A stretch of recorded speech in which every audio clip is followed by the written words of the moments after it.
Sean todas y todos bienvenidos al nuevo Futuro Live. Hoy vamos a estar hablando del metaverso y sus implicaciones sociales en la actualidad. Todo este hecho tecnológico, las realidades virtuales, la inteligencia artificial. Y para hablar de estos temas, tengo a dos grandes compañeros que en realidad sí están dedicados al área. Uno es licenciado en Comunicación Social puedo decir, de la Universidad Central de Venezuela, donde también tuve la oportunidad de estudiar. Lo conocen más que todo como Cachicamo. Casi no lo conocen por su verdadero nombre, que es Jason, ¿no? Jason. Bienvenido a Futuro Live. Y por el otro lado tengo un compañero que hay que cuidarse porque es un tema de seguridad, de ciberseguridad, y es tecnólogo también, especialista en todo el tema digital. Él es Kenny. Bienvenido también a Futuro Live. Gracias, Jennifer. Gracias por una vez más estar aquí. Tenemos ahí unos pequeños detalles que habíamos hecho esto en otra oportunidad, pero no se había escuchado, entonces hoy tuvimos que volver acá al estudio. Pero bueno, esta vez sí queremos que todas y todas ustedes puedan apreciar esta conversa tan buena, que habla mucho de algo que ustedes no llevan 2 días estudiando, tienen bastante tiempo en ello. Y quería iniciar preguntando sobre, ¿ustedes creen que esto del metaverso, entendiendo que hubo mucha inversión por grandes compañías internacionales, vaya a ser en un momento nuestro día a día, la realidad? ¿Y qué es el metaverso? Vamos a empezar por ahí. Fíjate, bueno, el tema del metaverso es un concepto muy abstracto, lo he comentado en otros espacios. Aún no tiene forma real. Esto fue planteado inicialmente por Mark Zuckerberg, el dueño de Meta. ¿Meta incluye qué? Para quienes no saben.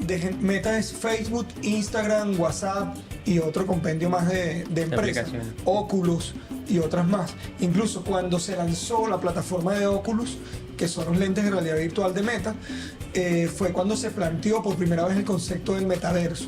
El metaverso ellos lo plantean como un espacio virtual o en la nube, donde van a poder convivir las personas utilizando la realidad virtual para poder comunicarse, reuniones y un montón de cosas. Sin embargo, es un concepto muy abstracto y que en la actualidad todavía no existe como tal.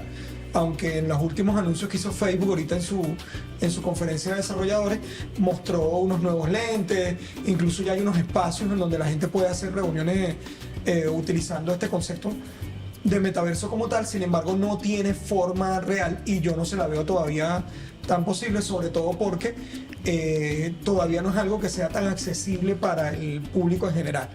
Cuando tú tienes lentes de realidad virtual que cuestan tan costosos, la gente tiene otras prioridades. A nivel tecnológico, si voy a gastar 800, 1000, 2000 dólares en unos lentes, prefiero comprarme un buen teléfono antes de comprar eso. Hasta que ellos no logren disminuir el tema de los costos y hacerlo más accesible para las masas, eso no va a avanzar. Sin embargo, el concepto en todo lo que ha crecido en torno al metaverso sí está cambiando el mundo. Los patrones de consumo de la humanidad están cambiando y todo esto obedece principalmente a la evolución de la tecnología. El que existan ahora herramientas que nos den acceso a la inteligencia artificial a cualquier ciudadano de manera gratuita ya cambia todo.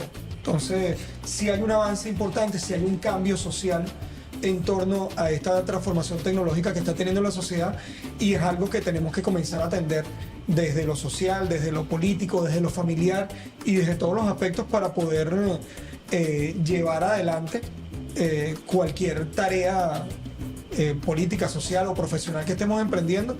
Tenemos que de alguna forma vincularnos con estas herramientas y aprender a usarlas de la mejor manera para que sean una potencialidad y no una carga. Kenny, una pregunta, ¿qué actores están involucrados en esto? Y bueno, ya tenemos la opinión de Cachicamo, de que no lo ve todavía como algo viable. ¿Qué actores están involucrados detrás de esto? ¿Hay muchas inversiones? ¿Cómo se está manejando este tema? Sí, bueno, básicamente esto tiene que ver un poco también con el deseo de poder apoderarse del mercado del futuro, ¿no? O sea, cómo empezar a desarrollar nuevos procesos, nuevas tecnologías, nuevos campos de mercado donde estas transnacionales puedan seguir profundizando el dominio que vienen trabajando, ¿no? Sin embargo, esto también amerita importantes reflexiones acerca del futuro de la humanidad. Porque algo que sí es bien cierto es que ahorita estamos teniendo un fenómeno, y es que los cambios tecnológicos que están impactando a la humanidad son más drásticos, más violentos, más rápidos. Antes esos hitos de desarrollo tecnológico eran como más espaciados en el tiempo. Bueno, cada 10 años, cada 15, ahorita cada 2 años tenemos una realidad nueva de un componente tecnológico que permea la sociedad, que permea la forma en la que nos interactuamos como seres humanos y que bueno, que implica desafíos importantes. Yo estoy de acuerdo con Cachicamo, yo creo que es algo que todavía está muy difuso, lo veo todavía un poco lejano. Ahorita la inteligencia artificial ha logrado un poco más de avance en ese sentido, a tal punto de que, bueno, gobiernos, países, organizaciones han tenido que de alguna manera pausar los desarrollos y el ímpetu, la velocidad con la que ha venido la inteligencia artificial para comenzar también a legislar. O sea, cómo nosotros protegemos a nuestro pueblo, a nuestra ciudadanía, de cara a esos grandes avances tecnológicos que bueno, necesitamos también ver en qué cosa nos está afectando, en la salud, no solamente física, sino también emocional, en los riesgos de seguridad, qué está pasando con nuestra data, qué está pasando con nuestra privacidad. Estos elementos van de la mano de estas grandes cambios y transformaciones. Sí, ahí hay un tema que es importante agregar. Ahorita la etapa de transformación que está viviendo la sociedad, ya se habla de que estamos viviendo la quinta revolución industrial. En la historia han habido 4 momentos que forman parte de esa revolución industrial. El último se conocía como el del nacimiento de Internet y de las energías renovables en el 2000, y ahora se está diciendo que con la inteligencia artificial estamos viviendo la quinta revolución industrial, y cada revolución industrial ha estado vinculada a situaciones y transformaciones sociales importantes, que es lo que está viviendo la sociedad ahorita, y por eso se habla de esa quinta revolución industrial.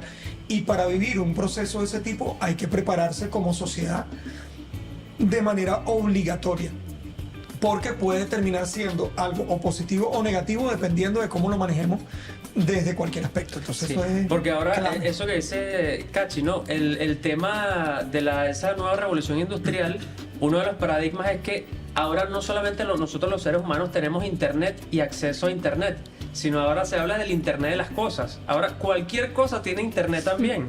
Entonces tú te puedes encontrar un cepillo dental que se conecta a internet, los televisores, hay sensores por todos lados, o sea, el paradigma de lo inteligente, ¿no? Ahora, ¿en qué capacidad las cosas son inteligentes? En la medida que se pueden conectar a internet, a la nube, procesar datos, interactuar con otros. Entonces, bueno, son elementos que están transformando nuestro modo de vida. Es importante que sí tiene que tener siempre claro a la gente, ¿no? Lo que está ocurriendo con las plataformas digitales o con la tecnología en el mundo es simplemente una evolución de lo que ha vivido la sociedad en las últimas 4 revoluciones industriales. Cuando uno compara las revoluciones industriales con los factores de poder de cada época, siempre los factores de poder están vinculados a esos procesos de transformación. La lista de hombres más millonarios del mundo no es casualidad de que los primeros lugares estén ocupados por empresarios vinculados al mundo de la tecnología. Y la pandemia lo aceleró, ¿no? Y lo aceleró, obviamente. La pandemia es lo mejor que le pudo pasar a las grandes corporaciones sí. tecnológicas del mundo. Por eso... La dependencia, sí. ya las reuniones virtuales, ¿cuándo existía eso? Así es. Nada. Así O sea, aquí mismo en Venezuela, hace 5 años atrás, hablar de delivery era insólito. Sí. Nadie sabía ni siquiera qué era eso. Hacer algo por una aplicación móvil, insólito. Total. Ahorita es algo totalmente normal. Entonces, lo que sí hay que entender es que, así como en las revoluciones industriales anteriores, en la revolución del carbón, por ejemplo, tener las minas de carbón era el hombre más poderoso del mundo. Ahora no. Ahora el hombre más poderoso del mundo es el que tiene acceso a la data de toda la humanidad. O sea, tú me estás queriendo decir que la data ahora es el nuevo petróleo El o nuevo algo petróleo, así. tal cual. Es la nueva economía mundial. La nueva economía mundial. Es el petróleo que Sí. de los 90 ahora es la data. La data es el que nuevo petróleo, el nuevo... Tú le decías en una formación que asistí en estos días que diste, que es increíble que uno tenga el WhatsApp gratis, el otro gratis, y bueno, y entonces ¿qué pago aquí? Pagas Claro. con tu información. Totalmente. O sea, tú Información pagas personal. porque yo te estoy diciendo que me gusta, que no me gusta, cómo me siento, que compro, que no ¿Dónde compro. vives? ¿Quiénes son tus amigos? O sea, ¿quiénes son tus Absolutamente familiares? todo. Las plataformas digitales almacenan información tan insólita que quizás para uno, no, para una persona normal, no ves como algo relevante, pero es hasta la forma en que das tap al teléfono. Sí, totalmente. Hay gráficos Que de muestran. estudios que te muestran con puntos como de calor cuáles son los espacios donde haces clic más comúnmente, la forma en que sujetas tu teléfono. Y lo del dedo Todo deformado. Todo eso es lo que decíamos el otro día, Kenny lo comentaba el otro día, tenemos Sí. hasta el dedo deformado por el... Aquí en por este la- pedacito del dedo meñique reposa tu teléfono cada vez en el que... teléfono. Reposa. Y entonces morfológicamente vamos cambiando por el uso de la tecnología. Entonces, El Homo sapiens ha sido modificado. Totalmente, eso totalmente. tiene un trasfondo, y es que todo lo que hacemos en plataformas digitales queda almacenado en un clúster de un servidor de alguna de estas plataformas, Sí. y al quedar almacenado ahí, esa información contribuye a que estas grandes corporaciones puedan saber cómo pensamos, cómo nos movemos, cómo accionamos, cómo hacemos absolutamente todo, y poder tener estudios detallados del comportamiento que luego se traduce en control social. Yo quiero Sí. mostrarles un video y que ustedes me den su opinión, así generamos más polémica en este debate, si están de acuerdo o no con el siguiente video que vamos a ver. Un Tesla va por la carretera y justo cuando una persona se tropieza, lo esquiva y choca frontalmente contra un coche. Si lo pensamos, esta era la opción más segura, porque un choque frontal a este tipo de velocidades, todo el mundo sería ileso, y sin embargo, si llega a atropellar a esta persona en el suelo, podría haberla matado. Este para mí es un ejemplo muy claro de por qué yo apuesto por la conducción autónoma en un futuro. Mientras que el ser humano sufre fatiga, sueño, una máquina no sufre nada de esto. Y el tema es que en España mueren de 300 a 400 personas al año habitualmente por estas causas. Que si implementamos un sistema de conducción autónomo, se bajaría esta mortalidad en torno a menos de 10 personas al año. Pero como no sabemos a quién culpar de esas 10 muertes, si es la persona que supuestamente está dentro del coche, si es la marca que ha programado ese sistema, es literalmente el dilema de las vías del tren. Oye, de esta manera van a morir 3 personas. Si tú cambias la vía, va a morir una. Pero como nadie quiere tomar esa decisión, porque entonces pasa a ser tu responsabilidad, dejas que mueran más. Yo entiendo que no quieren impulsar este tipo de usos, pero si se están vendiendo coches que ya tienen las cámaras y los sistemas, que sea legal utilizarlo, algo mejoraremos, digo yo. Bueno, entonces ponemos sobre el debate este video donde nos dice: estamos no de acuerdo con la automatización y que la automatización tome las decisiones al momento de un accidente de o darle un vehículo o de asesinar a alguien a través de un accidente, o sea, de atropellarlo. ¿Qué opinan ustedes de este video tan controversial? Bueno, es un temazo. Pero fíjate, Isaac Asimov escribió hace muchísimos años las 3 leyes de la robótica. Se mantienen hoy en día. La primera ley es que ningún robot creado por el ser humano puede hacer daño a la existencia humana. Eso es como fundamental. Pero hay un hilo delgado en esto, porque tal como pasa ahorita con las redes sociales o las plataformas digitales, que son creadas por transnacionales, por élites corporativas que tienen una intencionalidad económica y política, bueno, nada, nadie nos dice a nosotros que justamente ese desarrollo tecnológico no pueda ser usado en detrimento de un pueblo, como hemos venido viendo sistemáticamente a lo largo de todo lo que hemos emprendido aquí en esta patria.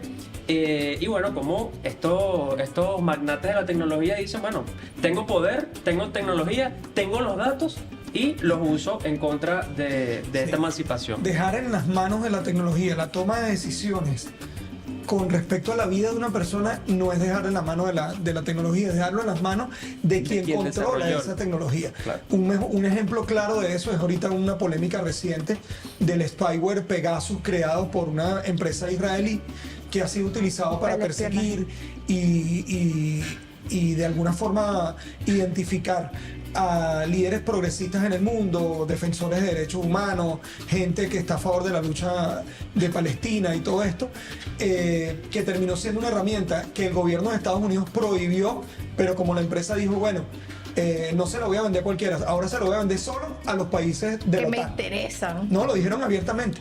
La herramienta está disponible únicamente para los países que forman parte de la OTAN. Ahí Estados Unidos se olvidó del problema y ahora el Pegasus no es ningún inconveniente con ello. Y la fachada de la empresa israelí es, no, esto es para el terrorismo, La lucha contra el terrorismo. Y para la lucha contra el terrorismo y para la inteligencia, no sé qué, cuando la verdad es que personajes como Duque compraron esa licencia, millones de dólares con dinero del narcotráfico y bueno. Pero tenemos unos grandes dilemas, ¿no? Porque el uso de la tecnología aplicada en, por ejemplo, en sistemas de gobierno, avanzan en la burocratización, la eliminan un poco, tal vez son un poco más Sí, eficientes, la simplificación pero a de su trámites vez funciona. tenemos el peligro de que, por supuesto, tienen los datos, y ahí creo que entramos en un tema de soberanía tecnológica que creo que tiene mucho que aportarnos, porque si bien el avance es importante, comprendiendo los riesgos de quienes son los dueños de las grandes, yo le digo la aristocracia financiera tecnológica mundial. Sí. Entonces, ¿cuál es la importancia del desarrollo del uso de la tecnología y soberana? Bueno, nosotros siempre hemos dicho que esto es una lucha a dos bandas, o en dos niveles, en dos dimensiones. Por una parte, la regulación, ¿no? O sea, creo que es importante. Tiene que existir regulación. Sí, proteger a la ciudadanía con regulación necesaria para que todo lo que se desarrolle en el ámbito del ciberespacio y las plataformas digitales esté regulado, esté protegido, o sea, ¿no? Eso es necesario, eso es importantísimo, pero por otra parte no es satanizar el desarrollo tecnológico, o sea, la tecnología llegó para quedarse y va a ir en aumento, no al contrario. Entonces creo que es importante en esa otra dimensión comenzar a desarrollar nuestras propias capacidades. En la medida en que nosotros logremos desarrollar capacidades, que además está, bueno, a la luz todo el inmenso potencial que tiene nuestra juventud venezolana para desarrollar conocimiento, desarrollar tecnología alrededor de esto, y creo que esa es la vía, ¿no? Para el futuro, No, y en eso independizarnos. se basa, imponer o establecer nuestra soberanía en el ámbito tecnológico. Se basa no solamente en establecer regulaciones y protecciones a los usuarios de la tecnología, sino también en comenzar a construir desde adentro herramientas, plataformas y un montón de cosas que nos permitan ser soberanos tecnológicamente y no depender únicamente de la tecnología que se produce en otras partes del mundo. Pero eso tiene que venir impulsado desde movimientos sociales, desde el Estado como tal, desde los espacios donde hace vida la gente, poder comenzar a construir esa soberanía tecnológica que necesitamos, así como hemos venido construyendo soberanía en diferentes espacios. El tema de la legislación es clave para esto, porque la única forma, nosotros no vamos a poder frenar jamás el avance tecnológico. La tecnología va a seguir avanzando, o nos montamos en el barco o nos quedamos parados y los vemos pasar, pero la mejor manera de poder convivir con esta tecnología es poder aprovecharla con nuestra visión propia del venezolano, nuestra identidad, con la identidad que tenemos política, social, con lo que el proceso que hemos venido construyendo desde hace más de 20 años que inició el comandante Chávez. Yo creo que con la experiencia que tiene Venezuela desde lo político y lo social podemos construir un compendio de leyes vinculadas con el ámbito tecnológico que puede más bien potenciar el uso de herramientas tecnológicas en Venezuela, siempre basados en la ética, sobre todo en el tema ético de poder y de la protección de los usuarios. Aquí en Venezuela no existe una ley de protección de datos. ¿Cómo Entonces, propondrías tú una ley así? ¿De qué trata? Ya existen en el mundo muchas leyes de protección de datos que pueden servir de ejemplo. Sin embargo, hay cosas básicas que tiene que contemplar una ley de esta. Primero, que las plataformas estén obligadas a proteger tus datos y a garantizar que sean utilizados únicamente para lo que yo los di. Porque, por ejemplo, si cosas como que pasaron en el caso conocido de Cambridge Analytica con Facebook, Sí. la gente utilizó o le dio esa información a Facebook con un fin de usarlo en esa plataforma, pero Facebook utilizó esta data y la vendió a una empresa de marketing político para que hiciera una campaña. O sea, el usar datos personales con otros fines de los que yo te lo di debe ser un delito. Y lo otro es informar acerca de qué tipo de datos estás recogiendo de mí, porque es información Yo debo estar privada. al tanto de qué estás recogiendo. Claro, o sea, nosotros hablamos O sea, hay veces siempre que recogen datos que ni nadie que no te pide avisan, permiso. que no te avisen, entonces es delicado, porque incluso a veces ni siquiera es necesario que tú prendas el GPS de tu teléfono para que ellos capturen tu geolocalización. Entonces es delicadísimo y bueno, han habido muchos casos en los que ellos hacen silencio, recopilan la data y bueno, data que finalmente es usada para sus propósitos. Hay montones de casos. Actualmente, recientemente sucedió uno con Xbox, con las consolas de videojuegos que captaban, vendieron información de los usuarios menores de edad en cuanto a comportamiento en la consola con fines de marketing a empresas de juguetes de otro tipo. Claro, O sea, estás violando todo tipo de estás violando legislación todo. nacional. Claro, porque no existe legislación que establezca el ciberespacio como un espacio soberano. Pero es que ahí está también el tema de lo supranacional, como quienes son los dueños de este tipo de tecnología, son financieras internacionales. Lo vimos recientemente con lo que sucedió en Brasil, cuando la red social X no quería tener representante legal, entonces cualquier cosa pasa por la legislación nacional y no existe un consenso global que apunte a ese tipo de legislación. Cualquier transnacional quiere comenzar a vender y ofrecer sus productos en cualquier territorio del mundo y tienes que ponerte a derecho, pagar impuestos, abrir una oficina, registrar Es el una deber empresa. ser. Es Así el deber debería ser. ser. Eso no pasa en el ciberespacio. Sí. En el ciberespacio no existen regulaciones que establezcan el ciberespacio como parte de la soberanía de un país. Sí. Por ejemplo, así como sucede con el espacio aéreo, marítimo y Entonces esas terrestre. empresas se resguardan en el hecho de que tienen su casa matriz en un territorio específico, la inmensa mayoría en Estados Unidos, por lo tanto, Qué casualidad, ¿no? Se rigen por las leyes de los Estados Unidos y son leyes que al final tributan a los intereses de los Estados Unidos. No, igual Entonces, mismo ahí le generan hay problemas internos en el hay país. un conjunto de leyes que Estados Unidos ha venido desarrollando, sobre todo desde el 11 de septiembre del 2002, fue, con el tema de las Torres Gemelas, que Si no me equivoco fue 2001. 2001, correcto, que han obligado a estas empresas, Sí, la famosa ley patriota. la ley patriota, sopa, pipa, Hay varias. calea, o sea, hay un montón. Pero entonces el cuento es que justamente con este mismo tema de la lucha contra el terrorismo, obligan a las empresas de tecnología a dar obligatoriamente, porque tú eres una empresa que está registrada en mi territorio, Estados Unidos, a darme la data de quien yo pasó considero recientemente, terrorista. hace un par de semanas hubo un caso muy sonado de filtración, que además la filtración la hizo el Wall Street Journal, en donde un supuesto grupo de hackers chinos tuvieron acceso al sistema de intervención de llamadas telefónicas del gobierno de Estados Unidos, que está avalado por una ley. Hay una ley de este compendio de ley que sacaron que le exige a las empresas de prestación de servicios telefónicos y internet en Estados Unidos a que deben tener unos protocolos específicos para darle acceso a los cuerpos de inteligencia de Estados Unidos a poder escuchar cuando ellos quieran las llamadas telefónicas de los usuarios. Y estos supuestos hackers tuvieron acceso a esa data y obviamente a todas las órdenes de cateo telefónico que tienen estas empresas telefónicas. Entonces, ahí es que tú te das cuenta, nosotros en Venezuela se nos ocurriera hacer una ley medianamente similar a eso y el escándalo mundial sería... Sí, La absolutamente. DIF. Veríamos Sí, a la sí. ONU, la OEA, todas estas organizaciones internacionales infartados cuando esta ley existe en Estados Unidos. Sí. Y nadie había hablado de esta ley hasta ahorita que sucede este escándalo por ese supuesto hackeo de esa La plataforma. lupa con que se mide Venezuela siempre tiene como mucho zoom.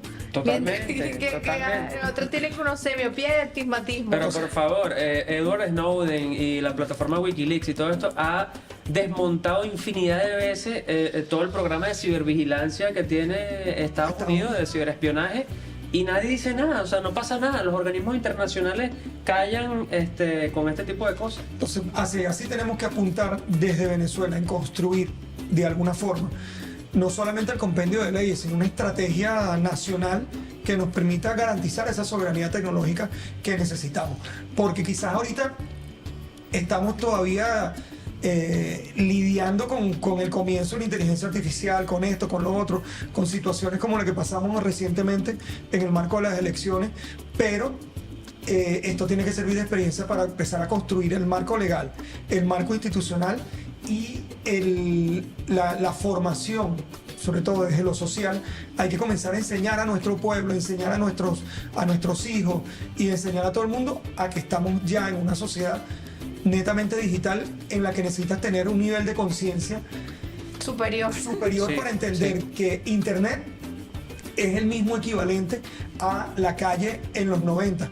Cuando uno iba a salir a la calle en los 90, que tu papá te enseñaba, la primera vez que te mandaban a la bodega, primero ibas con él agarrado de la mano y él te decía, en esta esquina tienes que mirar para los lados. Te advertía de los peligros, los tienes que saber riesgos. cruzar la calle, ver el semáforo, no hables con extraños.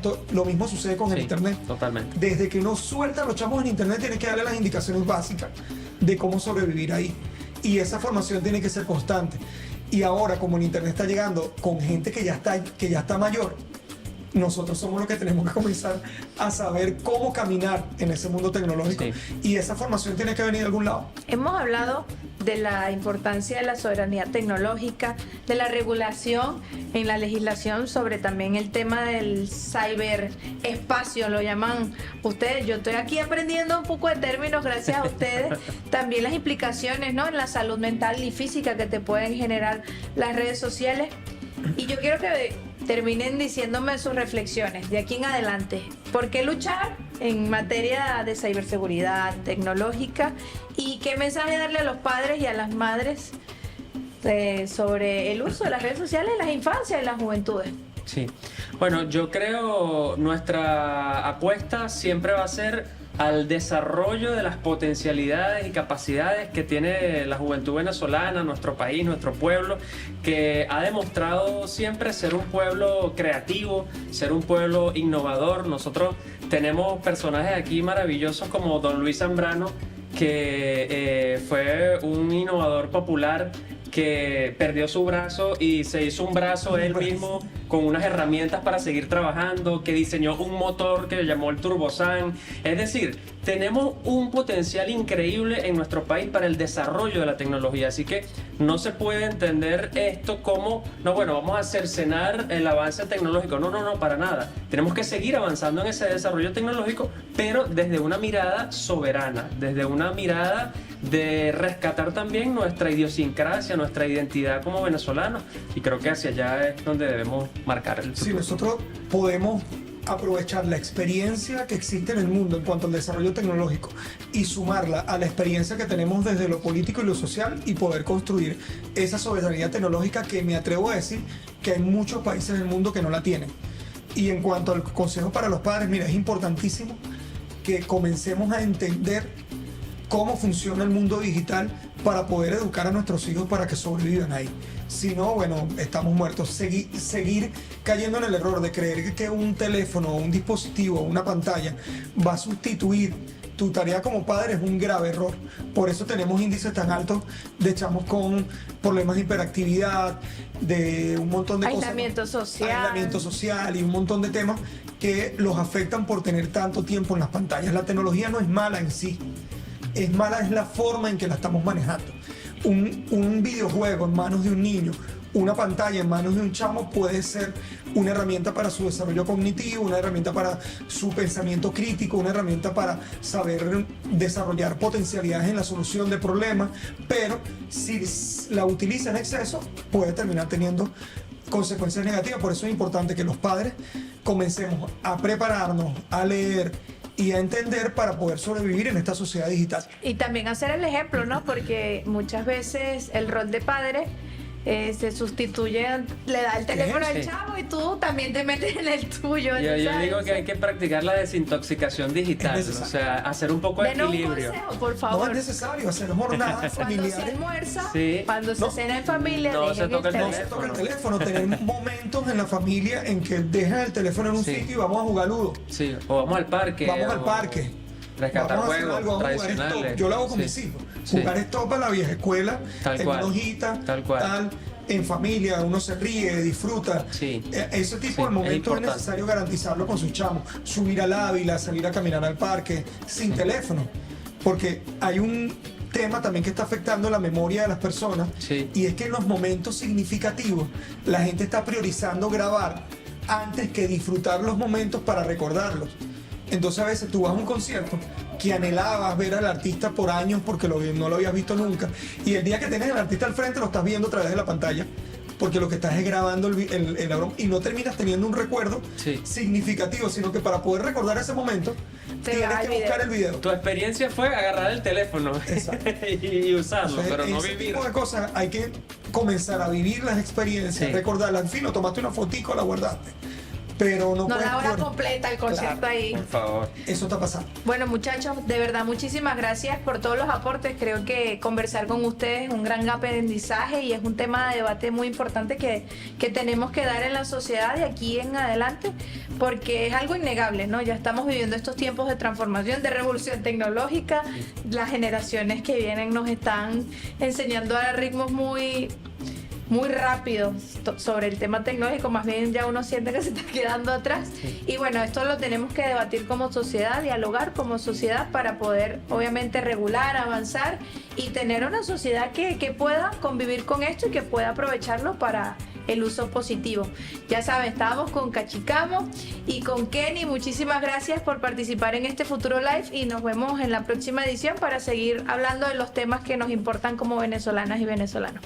Chao. Gracias. Nos vemos en el ciberespacio. De pana.